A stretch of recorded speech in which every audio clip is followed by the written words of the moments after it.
And the next presentation will be Dr. Ron Van Houten. He's also from Western Michigan University. He is a professor at psychology department. So he's presenting on potential infrastructure countermeasures for aging drivers.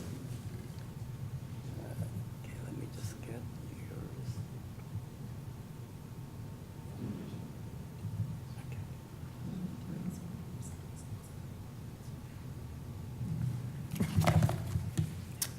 Yeah, I'll be speaking on potential infrastructure countermeasures for aging drivers. And driving requires the following psychological and physical abilities: cognitive abilities, visual, psychomotor skills. And these can decline with medical issues related to aging. And also medication is going to play a big role. The interesting thing here is we don't all age at the same rate, because partly there are genetic issues, but also there are medical issues, which also relate to genetic issues. So the whole thing is very complicated. So if you're healthy and the genes are good, you may have a different profile than somebody who's less healthy, and his genes may not be as good. Cognitive ability showing decline, well, the ability to deal with high workload, decision-making, executive function, and cognitive declines have the greatest impact in driving in heavy workloads, such as busy traffic, negotiating busy intersections, and driving in unfamiliar areas. And the SHARP 2 study shows very clearly an odds ratio which is tremendous for unfamiliar. We know texting is bad, things like this. Do any of these in an unfamiliar area, and it's just so much worse. Being unfamiliar with technology or being unfamiliar with where you are, any of those variables are going to play a big role. And older drivers tend to compensate for these kinds of things. So they tend not to like things that are unfamiliar. They like routes that they're familiar with, that they do on a regular basis. Psychomotor ability showing decline, the ability to deal, again, selective attention, accurately discriminating conditions, decision-making, speed, spatial cognition, and memory. And visual abilities also can show a decline. Decline in visual acuity, that means later recognition of highway signs, but combine that with slower reaction times, and you have a bigger impact, a bigger negative impact. And this is the big one. Declines in contrast sensitivity and glare recovery may impair the ability of some older drivers to drive at night. I'm 72, and I noticed that driving at night now. It's not as comfortable. I'm a pilot, too, and I don't fly at night anymore because I find I have more difficulty with these things. Rhodopsin reuptake is a problem, too. We're using rods at night, and rods respond very slowly. They respond to glare big time, and recovery can be slow from glare. So these are factors and variables that are going to be big variables. More with these, really, than some of the smaller ones. You know, the idea of, you may lose your acuity a little bit, but hey, you're night driving, that's a bigger problem for you.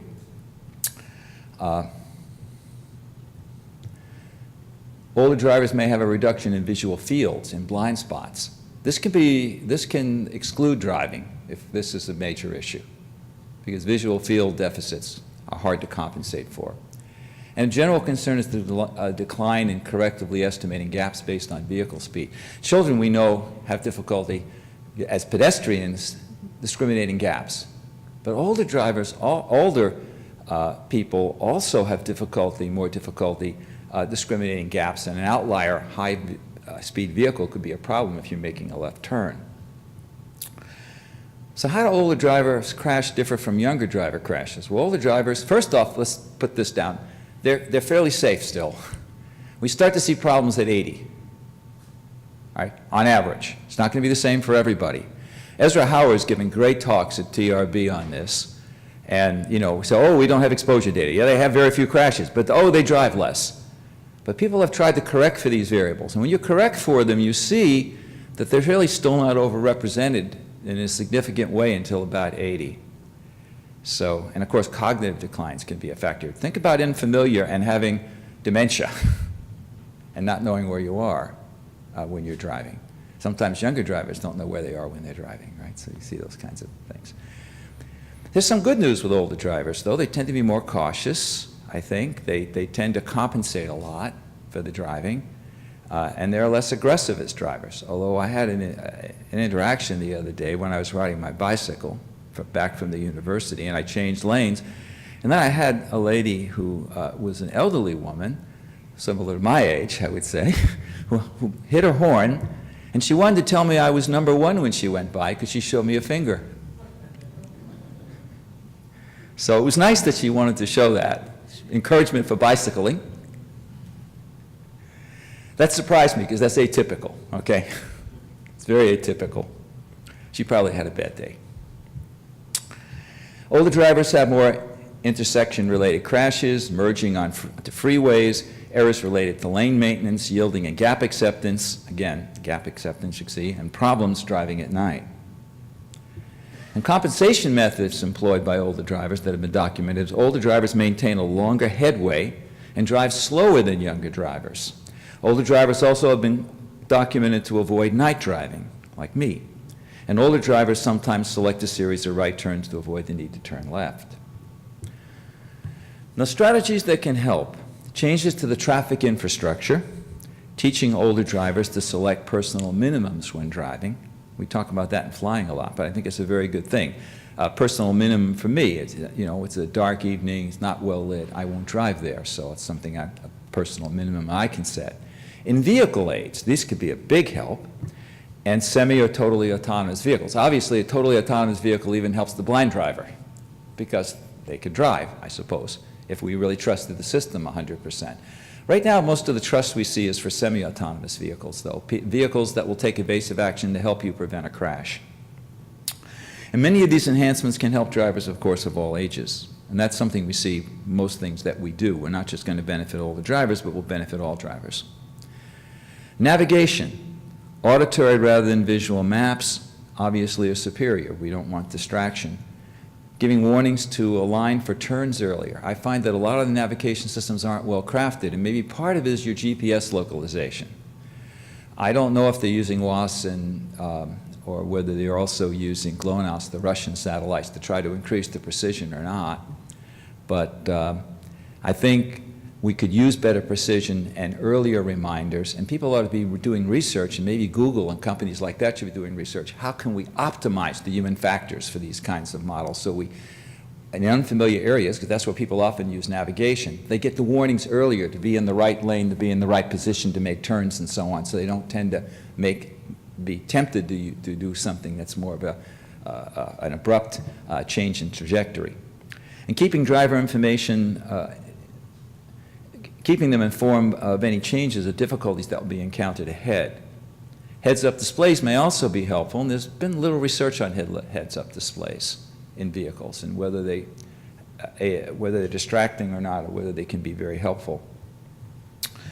Major infrastructure changes, the use of LED color lighting instead of relatively colorless lighting.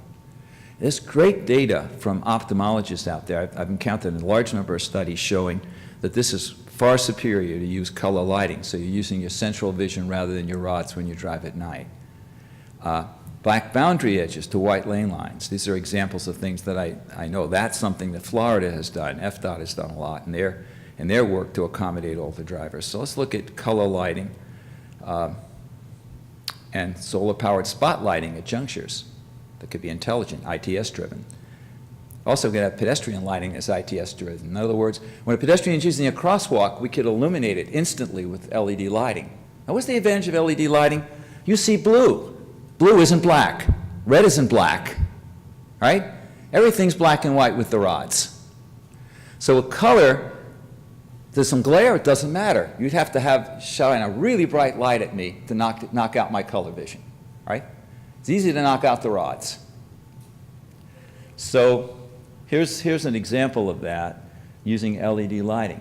I would predict that if we used LED lighting, this is going to help older drivers, but I think it's also going to help all drivers going toward LED lighting, and I think that's going to be the move in the future, regardless of anything that we do. And we have very little research data on it now because we don't have a lot of color lighting. I think your downtown in Ann Arbor has some LED lighting, but I don't know how bright it is. Again, that technology is getting better and better, and of course it saves energy. So there's a good secondary point. Decline in contrast sensitivity and glare recovery may impair ability to drive at night, but the ride pathway is slower, so I'm just repeating myself here and saying that these are important points. Markings, improved delineation, and using icons. I'm going to just show you a few examples of these. This is from Minnesota, not from FDOT. Now, noticing Minnesota is also putting the black beside the white to enhance the lane lines. In Florida, it makes a difference. If you have cement, the white gets washed out. You put the black alongside it. Florida, FDOT uses this extensively, but Minnesota's starting to use it, and they're in a northern area, so they're doing it as well. It's not just the Sunshine State.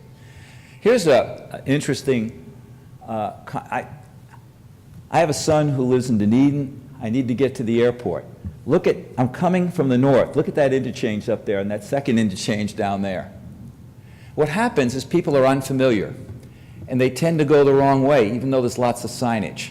And FDOT saw there were a lot of crashes, people trying to compensate who were going the wrong way. And they came up with a very clever solution. They put airplanes in the road. You follow the airplanes. You don't miss it. I find that beautiful. I haven't made a mistake since they put the airplanes in the road, my own personal experience.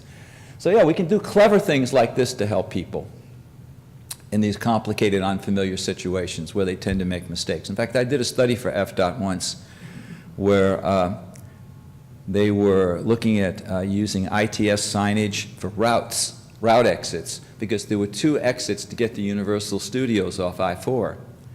And the first one would back up. And so they want to switch them to a left exit, the next exit up. So you have a right exit followed by a left exit. Sometimes the left exit is the preferred one to go to Universal Studios, and sometimes it's the right exit. And what they were doing is they had a sign at a mile out, signage half a mile out, and ITS signage at the exit. And they changed them all at once. When I started, they wanted me to do the analysis for them. When I did the analysis, I saw gore conflicts on the tapes they were sending me, people crossing the gore acutely, back and forth. And I figured it out. Well, yeah, they're seeing the early signs saying to be in the right lane. They get to the exit and it's telling them you're in the wrong lane, you should be in the left. Or in the left, and they're trying to do it. So I told them just stage them. And they did that, and all the conflicts dropped out. By the way, there were crashes. I then looked at the crashes, and there were huge numbers of crashes at those exits at the gores. So I mean, I think that we do our work right, and we do these things. It helps everybody. It's certainly going to help older drivers as well as helping everyone. You know, what can we do for people turning left? I mean, obviously we can have, where possible, only protected lefts. That's going to help older drivers if there's only protected lefts. So these are some simple infrastructure things that we could do. Signage, larger lettering on street signs, and I think advanced street signs which are larger signs for major roads so people know the road is coming up ahead. We have in-vehicle changes, you know, mirrors that cover blind spots, backup cameras, auditory driving directions that provide ample warning of upcoming turns and exits, technologies that assist drivers to see better at night using infrared cameras to detect pedestrian signs and roadway markings, lane departure warning systems, curve warning systems. These systems are not yet in general use. Some of them aren't anyway, and there's little evidence yet available how much they can assist older drivers, and we need to collect the data on that. So how do we collect data for older drivers? What are the research opportunities that we have? A few of my students got placed at Turner Fairbanks and in the human factors area there, and they had the pleasure to, well, let's go into this first. How do we evaluate it? We have naturalistic driving, we have simulation, and we have naturalistic driving on selected routes with scheduled events. I'll explain that in a minute. So simulator studies, a simulator consists, typically a good simulator should have all of the properties that the one at the Iowa simulator have, or the one at Turner Fairbanks. And here's a picture of the president. My students got to meet the president and run the president in the simulator at Turner Fairbanks. I'm not going to tell you anything about his driving. And then we have specified course studies, where we have field research vehicles that are instrumented, like at Turner Fairbanks, they have some sport utility vehicles that are instrumented to collect driver behavior with cameras and all kinds of recording. I'm not going into detail. It's the same kind of equipment they put in the SHARP 2 studies. Right? And here's an issue. SHARP 2 is big data. Right? It's huge. But if you want to study something, if it doesn't involve directly crashes, let's say we want to look at crashes in older drivers, what's going to be our problem? Sample size. When you disaggregate the data, it's not going to be large enough. The other issue with Sharp 2 is finding things if you're looking for other kinds of problem situations. Again, locating locations where things are happening. If you have to go through all the data to find it, the crashes are easy because we can get at those. But if you just need a random sample for odds ratios, that's easy too. But if you want to look at some specific things, it's hard to do. So one of the things we can do with specified course studies is we can, with the eye tracking and everything else we have, in fact, Sharp 2 didn't have eye tracking, but we can put eye tracking into these vehicles. They have that too. Let's say I want to see older drivers, how they handle roundabouts. And I want to see the interaction with pedestrians at roundabouts in particular, whatever I want to do. And I've got everything equipped in the vehicle. I could not tell them that that's what we're studying, give them a route to drive, and as they drive the route, I can arrange for pedestrians to cross when they approach the roundabout. And then we can have them just have a miniature Sharp 2 where a lot of people go through something and we know they're going to encounter something as they do it. And we can see how they handle it. And we can give them various aids.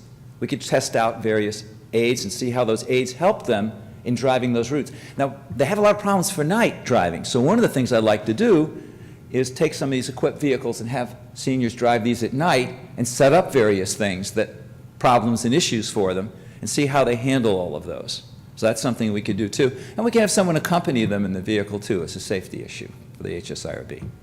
Possibly would have to do that. So that's basically what I have to say here. I think there's a lot of opportunity here, particularly studying night driving with seniors with this type of an approach. And I think this might be the best way to do it at this point, rather than try to fish through the 3,000 vehicle 3-year data, which is, to me, daunting. So that's it. Thank you.